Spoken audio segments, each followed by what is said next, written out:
মুরারিপুকুর 14 নম্বর word. সেখানে আসলে রীতিমতো অবাক হওয়ার মতো বিষয়। একটি দুটি নয়, 7টি স্কুল বন্ধ হয়ে রয়েছে দীর্ঘদিন ধরে।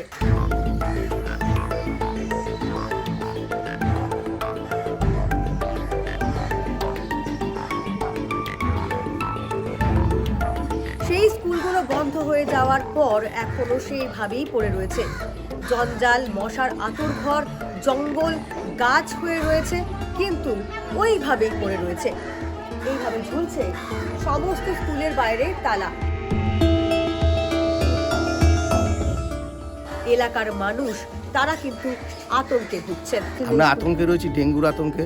তারপরে আমরা যত পারি এখানটা নজরদারি করি। এবার রাত বেরাত যদি ওই গলি দিয়ে কি ওই পাশ দিয়ে কেউ এসে ঢুকে এখানে কিছু অসামাজিক কাজ করে, সেটা তো সবসময় আমাদের পক্ষে দেখা সম্ভব না।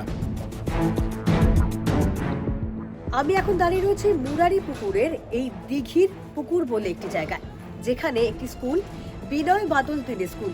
দীর্ঘ প্রায় 25 বছর ধরে স্কুলটি বন্ধ হয়ে পড়ে রয়েছে এই জায়গাতেই। এখন এখানে জঞ্জালের স্তূপ, ভেঙে পড়েছে চতুর্দিক, আর এইভাবেই রীতিমতো ভয়ঙ্কর পরিস্থিতিতে দাঁড়িয়ে রয়েছে স্কুলটি। স্কুলের ভেতরে যদি আপনি ঢোকেন, গাছের পাতা, ডেঙ্গুর মশা, মানে দুনিয়ার নোংরা, মানে যেটা বলবার কোনো ভাষা নেই। না দেখলে না বুঝলে স্কুল ভেঙে ভেঙে পড়ে যাচ্ছে। জলের ট্যাঙ্কিতে কত যে পোকা বেরোবে তার কোনো ঠিক ঠিকানা নেই। আপনাদের ছেলে মেয়েদের এখানে ভর্তি করেন না? হ্যাঁ, যখন আমি নিজে পড়েছি এই স্কুলে। আমার মতন এরকম অনেক সহপাঠী এই স্কুলের স্টুডেন্ট ছিল, কিন্তু দীর্ঘ বছর ধরে কোনো আর এর যত্ন হয় না।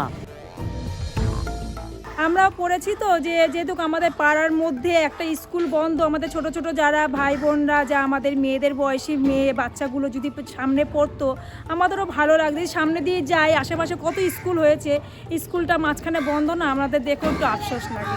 এইভাবে দীর্ঘদিন ধরে পড়ে রয়েছে, ভেঙে চুরে ভেতরে কি জঞ্জাল হয়ে গেছে? জঞ্জাল আছে, ভেঙে চুরে রয়েছে, মানে ঢুকলে মনে হয় ভূতের বাড়ির মতন লাগে।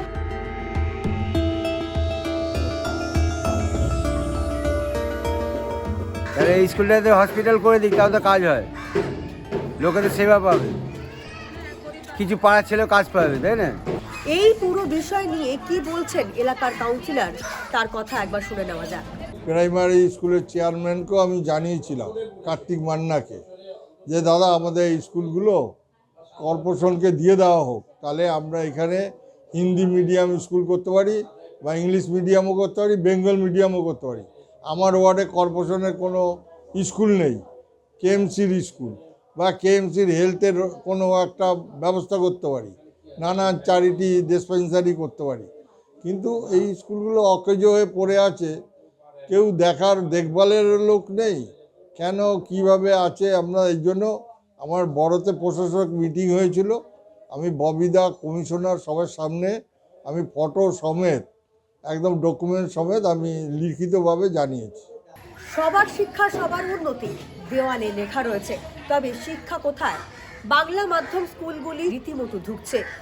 এখন দেখার বিষয় আগামী দিনে এই 7টি স্কুলের কি হয়। কোনোভাবে কি এগুলো কাজে লাগানো হবে, নাকি এইভাবেই পতিত অবস্থাতেই পড়ে থাকবে? আনন্দবাজার অনলাইনের জন্য সুদীপ্তা।